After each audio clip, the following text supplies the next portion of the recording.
Iya, Oke, buat Ilma, apa nih yang bisa kita diskusikan di sesi pertama, sesi general? Kamu ada pertanyaan apa?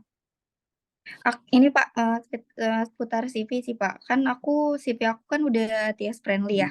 Terus aku Hmm, juga udah apply sesuai sama passion aku. Terus hmm, CV ku udah TS. Terus hmm, kayak profilku udah match nih ketika pas di LinkedIn. hmm. Nah, tapi hambatannya itu belum di-approach aja nih sama HRD. Kira-kira apa yang salah ya Pak? Oke, berarti aku tanya pertanyaan selanjutnya. Kamu ngirim lamarannya itu sesuai dengan background pendidikan atau pengalamanmu sebelumnya, atau di Iya, luar itu juga? sesuai. Yang sesuai. Yang nomor dua, Ya, kamu ngirim lamarannya via apa aja?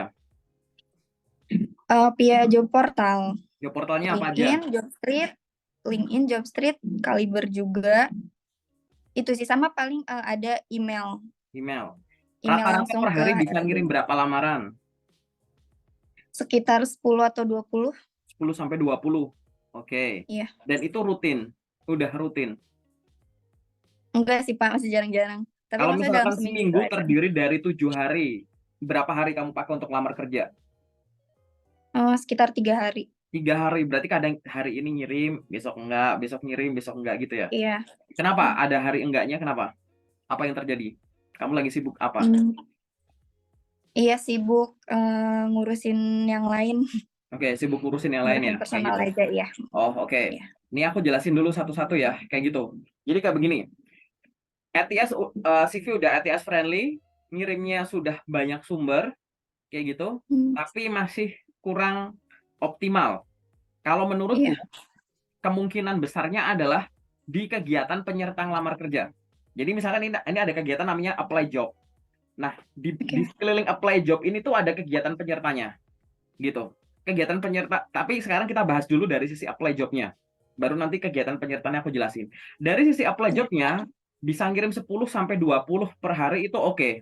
Tapi saranku, silahkan kirim setiap hari. Kenapa? Iya. Karena kita tahu dua hal. Pertama, kita nggak tahu loker yang cocok buat kita itu munculnya hari apa. Yang nomor Iya. dua, setiap hari pasti ada loker baru. Sehingga kalau disimpulkan, kita nggak tahu loker yang cocok buat kita munculnya kapan, tapi tiap hari ada loker baru, artinya setiap hari mungkin ada loker yang cocok buat kita. Sehingga Oke. kamu harus meluangkan waktu setiap hari, gitu. Itu ini kita ngomongin rasio umum yang ada di teman-teman di grup loker per hari 20 sampai 30 lamaran dan itu konsisten kayak gitu. Jadi nggak ada hari yang kosong. Oke, mungkin nanti silahkan kamu sesuaikan barangkali di hari-hari yang kosong kamu punya kegiatan lain itu kamu pakai untuk apply job kayak gitu. Terlebih yang melalui cara-cara yang mereka tuh pakai sistem ATS kayak gitu. Jadi Oh. hari libur hari kerja nggak masalah pagi siang sore malam kirim aja nggak masalah kayak gitu. Oh, itu nggak masalah ya Pak? Nggak masalah gitu. Nggak harus di jam kerja ketika Ngirim kita lamaran kirim. ya ini aku lurusin lagi ya. Di luar sana banyak yang bilang ngirim lamaran di jam kerja dan hari kerja saja. Itu benar, tapi konteksnya itu adalah salah satu strategi agar CV kita cepat direspon oleh rekruter, di mana rekruter itu aktif di hari kerja dan jam kerja. Tapi Oke. cara itu hanya strategi khususnya kalau kita ngirim lamaran kita, berkas lamaran kita yang langsung diterima oleh rekruter langsung lewat email, lewat kamu nge-DM lewat LinkedIn, di chat ke WA-nya Iya. langsung, lewat Google Form gitu. CV-mu akan diproses oleh mata rekruternya. Sehingga kalau beliaunya lagi nggak buka email yang nggak dipegang. Nah itu ya biasanya orang pakai strateginya ngirimnya di hari kerja dan jam kerja. Tapi kalau misalkan perusahaan tersebut menggunakan sistem ATS dalam rekrutmennya, kayak gitu, apalagi mereka pakai job portal gitu, LinkedIn, Jobstreet dan semua yang tadi kamu sebut, mereka nggak pakai sistem kayak tadi ngirimnya cuma hari kerja jam kerja. Mereka pakai sistem perankingan. Jadi begitu CV-mu kamu ngelamar ke sana, profilmu, akunmu itu akan dicari kata kuncinya, CV-mu juga habis itu diurutkan berdasarkan perankingan. Nah, sistem perankingan Oke. ini tidak peduli dengan itu gitu. Hmm. Buktinya paling simpel apa paling simpel aja deh gitu. Buktinya kamu hari Minggu malam tengah malam buka LinkedIn bisa, buka Jobstreet klik apply bisa. Karena sistem tersebut dibuka 24 jam real time gitu. Lamaran masuk, langsung masuk ke antrean, ada urutan dan lain-lain kayak begitu. Tergantung nanti seberapa canggih yang dipakai. Sehingga kamu hanya perlu, kalau tadi sumbermu ada 4 tadi, maka di hari kerja dan jam kerja itu pakai yang email saja. Yang lain itu segera. Biar apa? Yang besok, pikiranmu, tenagamu, waktumu yang besok ya buat loker besok. Paham nggak? Gitu. Paham. Bukan buat yang sekarang, gitu. Yang sekarang untuk itu. Ya, jadi diperuntukkan hanya untuk yang langsung diterima sama recruiter. Dengan catatan, tidak ada penundaan lama. Contoh simpel. Ada recruiter posting lewat LinkedIn-nya suatu lowongan kerja. Kamu pengen, kamu cocok, merasa cocok terhadap itu. Arahannya, kalau kamu berminat, silahkan kirimkan via email. Kamu dapat info lokernya hari Jumat jam 6 sore. Kira-kira kamu mau ngirimnya hari Jumat jam 6 sore saat itu juga, atau nunggu hari Senin pagi? Nah, aku tuh biasanya hari Senin paginya, pada saat jam kerja itu, Kak. Mengirimkan lamaran khususnya yang via email tadi, memang strateginya itu adalah dikirimkan di hari kerja dan jam kerja, dengan catatan tidak ada penundaan. Gitu. Oh, ini via email. Tapi kalau aku mau ngirim ditunda. Gitu. Ya jangan dong, gitu. Kenapa? Oh, jadi pada saat itu juga gitu. Iya. Kenapa? Satu, kamu tahu nggak kenapa kadang tuh kita udah ngirim lamaran, tapi kita nggak ada respon. Ada beberapa kemungkinan. Nomor satu, kita nggak cocok, jadi lamaran kita itu udah diproses. Tapi kita nggak cocok, nggak sesuai kualifikasi. Oke? Dan memang nggak dikonfirm. Yang kedua, kok nggak dibalas tuh mungkin kenapa? Karena mungkin proses rekrutmennya masih berjalan. Kayak gitu. Misalkan gini, ada open recruitment tanggal 1 sampai 14. Ya kan? Terus kamu mikir, kamu ngirim lamarannya tanggal 2. Terus habis itu, kamu udah tunggu dalam waktu 2 minggu. Sampai dengan tanggal 15. Kan kamu dari tanggal 2 sampai 15. Udah 2 minggu, nggak ada kabar. Kamu buru-buru nyimpulin apa? Wah, aku nggak cocok karena udah 2 minggu ngirim, nggak ada panggilan. Padahal ya, coba dipikir. Open recruitment-nya tanggal 1 sampai 14. Bagi kamu pelamar di tanggal 2, 2 minggu itu tanggal 15. Tapi bagi pelamar di tanggal 15, 2 minggu tuh ke tanggal 1 bulan selanjutnya mungkin. Atau tanggal 29 gitu loh. Gitu. Jadi kita buru-buru nyimpulin kayak, wah ini aku nggak lolos. Padahal sebenarnya ini masih diproses. Itu yang nomor 2. Nah, aku pengen ngomongin yang nomor 3 nih, yang soal penundaan. Bisa aja kamu nggak cocok karena perusahaan udah nemuin kandidat yang cocok ke tahap selanjutnya sebelum CV-mu dipegang. Contoh, paham ya? Logikanya paham ya? Contoh, misalkan, kita butuh yang nanti ke psikotes itu 100 orang. Pelamar yang masuk udah 500. Dari 500 orang, aku udah pede nentuin 100 orang yang aku kasih tahap ke selanjutnya. Kamu ngirim lamarnya, mentang-mentang dalam tanda kutip, wah ini masih lama, udahlah ngirimnya nanti aja, gitu. Lamar, kamu jadi pelamar nomor 800. Itu bisa nggak kepegang gitu, 501 sampai ke belakang, jadi mungkin masuk ke database aja, paham nggak? Gitu. Karena mereka udah dapat dulu. Nah ini loh, hal-hal semacam ini tuh yang sebenarnya nggak pada paham, gitu. Jadi nggak sempet kepegang gitu. Nah ini coba dibayangkan, ini baru satu kemungkinan. Aku belum pernah lihat ada orang ngomongin sampai sini. Aku nonton banyak konten-konten mentor-mentor gitu ya, gitu. Karena 3 hal ini tuh mungkin banget. Kemudian apalagi misalkan banyak orang yang gara-gara menunda, emailnya penuh. Akhirnya ribet kan kamu, gitu. Penerima sudah tidak bisa menampung, silakan hubungi gini. Nah gimana coba, gitu. Loker peminat banyak, dalam waktu singkat pelamarnya banyak. Belum orang-orang yang mohon maaf nih, ngirim lamaran pakai spam, di spam. Tiap pagi dikirim, hari ini ngirim, besok ngirim. Dengan harapan buruan dibaca, karena dia khawatir lamarannya tenggelam, jadi spam. Akhirnya kotak masuknya jadi makin penuh dengan cepat. Gitu. Akhirnya nggak bisa nerima. Banyak rekruter yang gara-gara ngehang gitu ya, udah saking penuhnya itu semua lamaran langsung dihapus gitu. Aku pernah ada temen yang gitu. Aku udah nggak bisa ngapa-ngapain, di sistem kita memang belum terlalu maju gini gitu. Begitu udah yang ini udah paksa hapus semua gitu. Akhirnya dia buka open recruitment diperpanjang gitu. Gara-garanya emailnya dia itu penuh dan kehapus semua. Itu ada yang pernah cerita aku kayak begitu. Nah, ini adalah beberapa contoh gitu ya. Hal jelek yang mungkin terjadi dengan adanya penundaan gitu. Paham ya? Gitu. Nah, itu kalimat Ya, utuhnya gitu. Jadi kalau mau oke. nanti kamu mau menasehati orang lain, gunakanlah bahasa kayak gini. Mengirimkan lamaran kapanpun itu baik, tapi di jam kerja lebih baik. Jangan diartikan cuma boleh di jam kerja, di luar jam kerja nggak boleh. Tapi artinya kalau kamu ada waktu luang di jam kerja, hari kerja, dan tidak ada penundaan, kirimkan di periode Hmm, itu dengan intensitas tinggi. oke. Gitu. Kalau di luar itu ada yang cocok, ya tetap kirim nggak apa-apa gitu. Paham ya sampai sini Oke, ya? Gitu. paham, Ini paham. baru ngomongin soal ngelamarnya loh, gitu. Iya. Masalahmu tuh di konsistensi sama itu tadi pahami dulu ya gitu. Nah, sekarang kita ngomong kegiatan yang mengelilingi ngelamar kerja ini. Orang itu bisa dapat kerja pakai dua cara. Gara-gara melamar kerja atau ditawari. Ada orang Iya. yang ngirim lamaran, lolos, keterima. Ada yang tiba-tiba di DM lewat LinkedIn, di DM lewat IG-nya, ditawarin kerjaan, dan lain-lain. Nah, kita harus gini, dua hal ini mungkin terjadi di kita. Mungkin aja terjadi. Kan kita nggak tahu dream job kita akan datang pakai cara yang mana kan. Kayak gitu. Nah, Iya. sehingga apa? Setiap harinya, kamu harus melakukan tindakan yang meningkatkan kemungkinan kamu lolos gara-gara melamar kerja, atau kamu lolos gara-gara ditawari. Lolos gara-gara melamar kerja caranya tadi, melamar konsisten, intensitas tinggi, dengan banyak sumber. Nah, gara-gara ditawar ini adalah branding di sosmed, minimum di Hmm, LinkedIn-mu. Saat kamu aktif apply, LinkedIn-mu mati, ya nggak bisa gitu. Branding lah.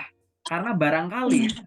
ya, barangkali saat kamu ngirim lamaran di suatu perusahaan, CV-mu dibaca, profilmu dibaca, namamu di copy paste ke LinkedIn, akan direview langsung. Apalagi kalau kegiatanmu itu menarik. Banyak orang buru-buru. Ingat ya, Jobstreet itu job portal. Aku kasih contoh Jobstreet aja. Kita ngomongin Hmm, platform terbesar. Jobstreet itu job portal. LinkedIn itu sosmed. Walaupun di dalamnya sosmed ada job portalnya. Nah, memperlakukan job portal dan memperlakukan sosmed itu beda. Kalau kamu main Jobstreet, profilnya dilengkapi. Setelah itu aktiflah apply, ya kan? hmm. Tapi kalau LinkedIn dia sosmed. Sehingga yang harus dilakukan setelah profilnya lengkap, apply. Nah, kamu juga sekarang melakukan ini sebagai sosial media. Jangan cuma media nemuin loker dan media ngirim lamaran. Sosialnya mana? Connect ke orang baru setiap hari, follow orang baru, bikin postingan, komen postingannya orang, reshare atau repost postingannya orang, join ke komunitas, join ke organisasi, follow influencer gitu-gitu. Itu yang harus selalu Hmm. dilakukan setiap hari. Bahkan saat besok kamu udah dapat kerja, kegiatan itu di LinkedIn jangan berhenti. Nanti kalau besok-besoknya kamu pengen pindah kerja, di LinkedIn berhenti, kamu branding dari awal gitu. Nah, itu yang harus Berarti itu masuknya ke dilakukan. poin, itu masuknya ke poin personal branding ya, Pak ya? Betul, kegiatan penyerta ngelamar kerja gitu. Karena kalau cuma Iya kan aku, apply doang, itu cuma kayak ini. Oke, ini banyak orang hebat nih. Gini ya, iya. kalau orang hebat dikelilingi orang yang kurang hebat, dia kan pasti anomali nonjol ya, kayak gitu. Hmm. Tapi sekarang kalau semua orang hebat ngumpul jadi satu, seolah-olah tuh mereka tuh setara, paham nggak? Nggak ada yang nonjol, Iya, karena orang hebat ngumpul. Nah, sekarang iya. kita bayangin kemungkinan itu dulu. Kebetulan loker yang kamu lamar itu kumpulan orang hebat. Kamu hebat nggak? Kamu hebat. Tapi yang lain itu sama hebatnya. Bedanya cuma dikit-dikit gitu. Akhirnya kan kurang nonjol. Sehingga kamu harus melakukan hal yang simple, yang tidak dilakukan oleh pelamar lain biar kamu nonjol. Salah satunya yang paling gampang ya adalah branding di sosmed. Karena banyak orang main sosmed, main LinkedIn, memperlakukan LinkedIn sebagai job portal. Lupa gitu. Tadi kamu mau bilang apa? Silakan. Paham ya? Iya, iya. Soalnya kan aku juga sering dengar kan, kayak mau kita sehebat apapun, skill kita sebagus apapun, itu nggak akan dilirik HR kalau misalkan kita nggak personal branding gitu. Oh iya, betul. Branding itu tuh kayak kamu tuh bikin magnet untuk menarik kesempatan gitu. Ingat ya, aku kasih tahu. Kamu harus sadar ya, orang yang lebih pintar dari kamu banyak. Ya nggak? Iya. Orang yang lebih hebat dari kamu banyak. Tapi ada titik-titik di mana kamu bisa mengalahkan mereka. Kalau kamu kepengen ngalahin orang pinter dengan pinter-pinteran, kamu pasti butuh waktu untuk meningkatkan kepintaranmu. Pada saat kepintaranmu meningkat, mungkin kepintarannya dia juga meningkat. Jadi begini, itu paham nggak? Nggak Iya. kekejar gitu. Iya. Ya walaupun gini bisa. Tapi sekarang kita harus kerja smart. Gimana caranya aku ngalahin orang pintar? Nomor satu, kamu udah punya modal. Apa? Punya akun LinkedIn. Orang yang lebih pintar dari kamu banyak, tapi banyak orang pintar nggak tahu LinkedIn itu apa. Aku pernah survei sendiri, nanya-nanya ke teman, ngunjungi beberapa kampus terkenal di Indonesia gitu. Tahu LinkedIn nggak tahu gitu. Beneran gitu. Sehingga kamu harus mikir, aku udah punya modal awal. Lingkungan, ekosistem LinkedIn itu orang dalamku semua. Di luar LinkedIn itu orang luar. Orang nggak tahu LinkedIn. Oke? Itu yang nomor satu. Iya. Apalagi bisa kita persempit lagi. Di antara orang-orang yang ada di LinkedIn, banyak job seeker, apa?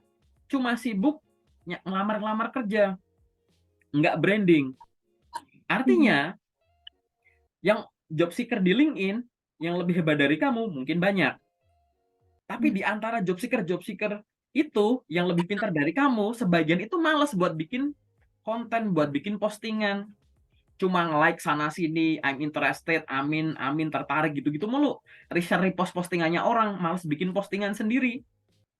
Gitu. Kalau kamu reshare atau repost postingannya orang, yang keren orang itu.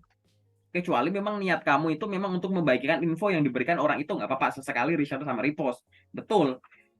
Tapi mana yang otentik? Gitu loh. Banyak itu, kamu harus pahami itu. Makin menyempit lagi kompetitormu, gitu. Oke, apalagi misalkan banyak job seeker ada di LinkedIn, tapi mereka nggak berani nge-DM HR atau user duluan. Sibuk apply-apply, nggak pernah connect-connect. Aku ngelakuin itu. Jadi kayak kalau kamu punya mindset kayak begitu, intinya adalah cara ngalahin orang pinter ya cepet-cepetan. Cepet-cepetan bangun koneksi, cepet-cepetan dapetin info, ya nggak? Iya. Cepet-cepetan kirim lamaran, tuh cepet-cepetan. Yang nomor dua, gimana caranya ngalahin orang pinter? Banyak-banyakan. Banyak job seeker yang lebih pintar dari kamu ngirim lamaran seadanya yang lewat aja. Bahkan masih banyak yang kayak, aku cuma pengen ngelamar kerja sebagai ini, kalau nggak jadi ini aku nggak mau. Banyak yang kayak gitu. Nah, di saat mereka lengah kayak begitu, loker-loker yang sebenarnya cocok buat orang itu, kamu yang lamar. Gitu. Itu cara ngalahin orang pinter tuh ya tadi, banyak-banyakan ngirim lamaran. Ingat ya, ngirim lamaran banyak tuh bukan asal ngirim. Tapi tadi Iya. sumbernya ada banyak dan konsisten, itu pasti akan banyak sendiri. Kayak gitu. Kenapa banyak sendiri? Kamu mulai terbiasa dengan journey-mu nyari kerja. Yang kedua, kamu mulai tahu cara menemukan lowongan kerja tersembunyi. Gitu. LinkedIn itu lowongan kerja tersembunyi itu banyak banget. Gitu. Oke. Nah, ini adalah contoh gambaran aja gitu. Biar kamu bisa melakukan itu.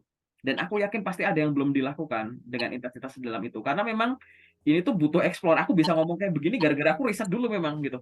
Aku lakuin sendiri dan oh iya bener, lokernya banyak gitu. Karena balik Iya. lagi, kalau ada orang yang bilang atau mungkin kamu ngerasa di LinkedIn lokernya dikit, nggak masuk akal. LinkedIn itu ya, jangankan loker, HRD aja ngumpul di LinkedIn, user aja ngumpul di LinkedIn, bisa kamu tanya langsung tuh, gitu. Nah, kenapa kok nggak tahu? Nah, dengan melakukan hal itu, kegiatan yang meliputi ini kan, gitu. Awalnya cuma ngobrol, mulai munculkan pemikiran tertentu. Oh, aku harus connect ke HRD. Kenapa? Karena HRD ini mungkin posting loker di timeline-nya dia sendiri, di akun pribadinya sendiri. Kemungkinan kedua, HRD biasanya temannya HRD juga. Kalau temannya HRD ini, kalau HRD ini nggak lagi connect, nggak lagi posting loker, tapi temennya posting loker, terus sama HRD ini di like, otomatis kan kamu lihat, ya nggak? Gitu. Iya. Nah, Iya, akhirnya aku sering apa? lihat. Timeline-ku aslinya isinya jadi loker semua, jadi lebih banyak yang bisa dilamar. Kayak begitu. Oke. Itu yang kita ngomongin kegiatan yang meliputi itu tadi. Apalagi misalkan yang mau kamu lakukan. Yang ketiga itu misalkan yang lain itu adalah ini merekap loker, itu juga bisa. Jadi setiap lowongan kerja yang kamu lamar, kamu rekap, bikin pakai spreadsheet gitu atau apa Excel gitu juga boleh. Di tanggal sekian aku ngelamar di perusahaan ini untuk posisi ini, dapat lokernya dari sini, ngirimnya via ini, keterangannya apa, misal baru ngirim gitu, direkap, akhirnya nanti kamu tahu, oh dalam waktu sebulan aku udah ngirim sekian ratus lamaran, dari sekian ratus lamaran berapa yang ada respon, berapa yang enggak. Dari yang ada respon, berapa yang responnya tuh ngasih kesempatan ke tahap selanjutnya, berapa yang bilang nolak, berapa yang cuma ngintip-ngintip doang, profil dilihat, akun dikunjungin gitu-gitu doang. Habis itu bikin Iya. action plan. Ini yang sama sekali nggak ngerespon aku apain? Aku senggol-senggol cari HRD-nya atau ngapain? Ini yang cuma ngintip-ngintip aku apain nih? Itu yang nolak aku ngapain nih gitu. Evaluasi.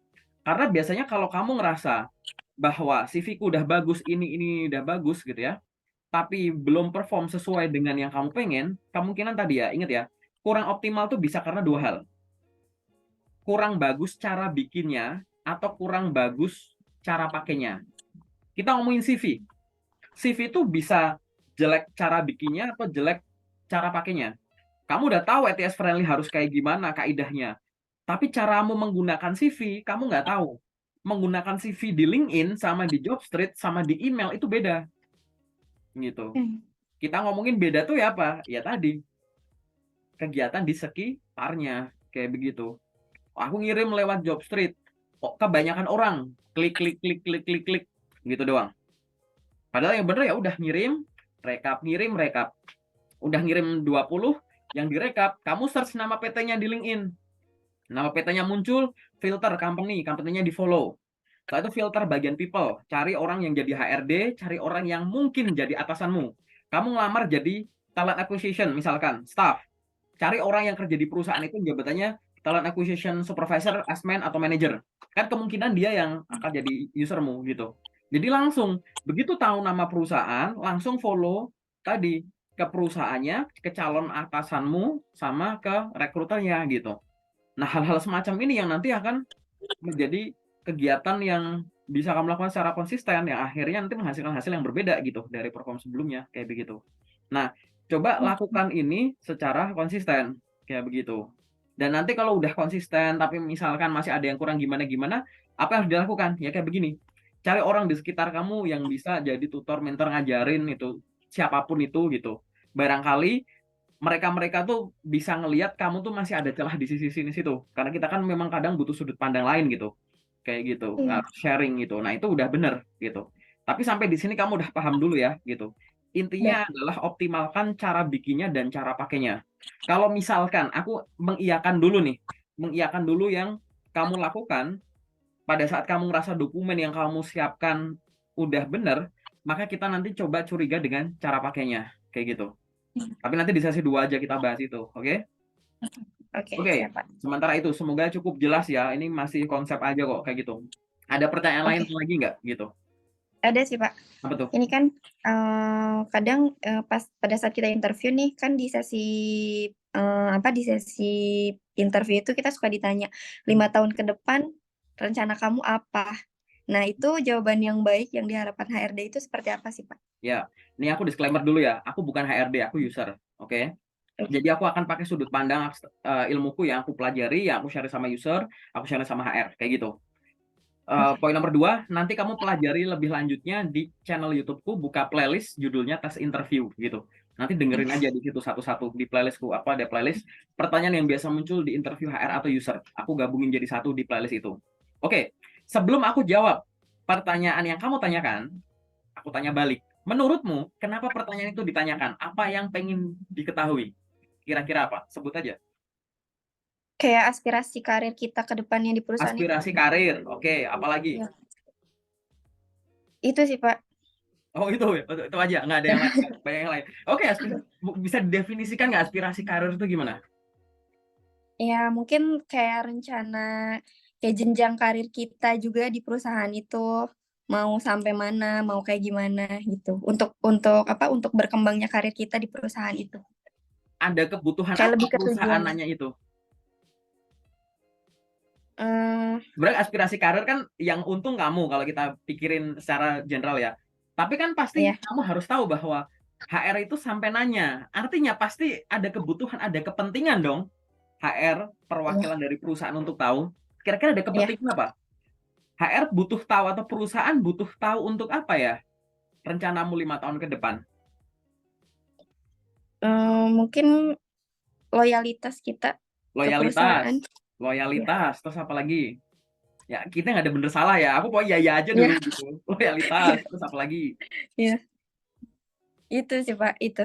Loyalitas ya, oke. Jawab dulu ya, itu bener ya. Jadi ada beberapa Ya. hal kenapa kok perusahaan itu menanyakan pertanyaan itu. Hmm. Jadi jelas, pada saat kamu ditanya apa rencana Anda 5 tahun ke depan, perusahaan tuh pengen tahu, nomor satu, kamu tuh punya tujuan yang jelas nggak? Gitu. Kamu ngelamar ke Hmm. sini tuh dengan tujuan, bener-bener pengen, atau kebetulan dipanggil, atau kebetulan lolos atau gimana? Gitu. Oke. Ya. Yang kedua, kamu tuh punya tujuan yang jelas nggak? Atau ngalir aja? Kenapa kok perusahaan butuh tahu itu? Kadang, malah sering kali sih, perusahaan ngerekrut tenaga dari luar yang baru, itu untuk memiliki energi baru, mindset baru, sudut pandang baru. Nah, kalau kamu nggak punya rencana yang jelas, kamu direkrut, padahal kita lagi butuh misalkan yang futuristik nih, calon-calon leader nih.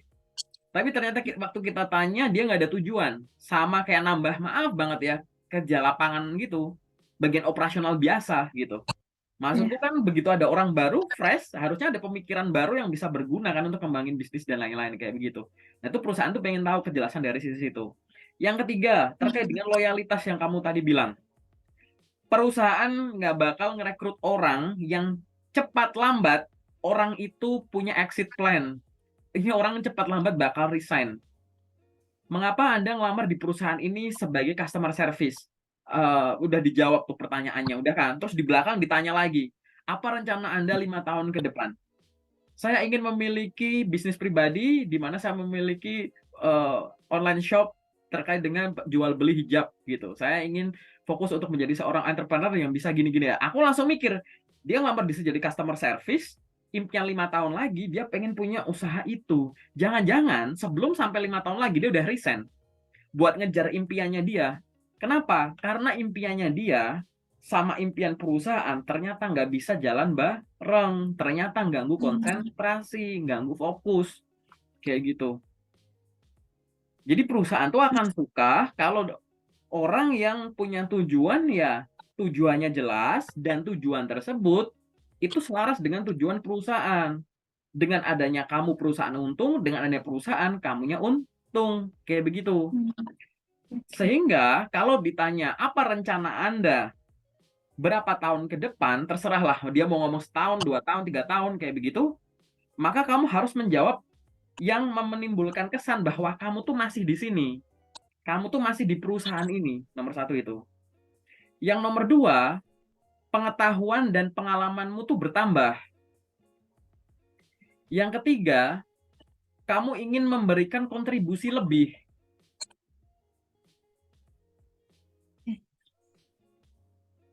Yang keempat, kamu mau berbagi, berinteraksi dengan orang-orang sebagaimana saat kamu pertama kali datang gitu. Kamu masih di perusahaan ini, mungkin kamu bisa jawab gitu. Kamu backgroundnya apa sih? Kita bikin pura-pura aja yuk gitu. Misalkan kamu lagi pengen lamar kerja jadi apa? Staff Aku. marketing, misalkan gitu. Iya. Ya, apa rencana Anda 5 tahun ke depan? Sampaikan aja gitu, misalkan. Rencana saya 5 tahun ke depan adalah saya ingin, nih coba didengerin dulu ya, misalnya gini. Rencana saya 5 tahun ke depan, saya memiliki kesempatan atau saya diberikan kepercayaan untuk mengelola sebuah tim marketing di mana dengan tim tersebut saya dapat berkontribusi lebih luas dalam pencapaian target marketing berupa pemenuhan KPI ini. Saya yakin pada saat saya bekerja di sini dalam waktu 5 tahun, yang saya lakukan hari demi hari, tahun pertama, tahun kedua, semacam itu, saya mulai paham terkait dengan rutinitas harian, rutinitas mingguan, bulanan, dan tahunan. Saya jadi tahu siklus marketing perusahaan ini bagaimana. Dengan saya berinteraksi dengan banyak guru yang ada di sini, saya mempraktekkan secara nyata kegiatannya, saya yakin akan ada pertumbuhan pengetahuan dan pengalaman.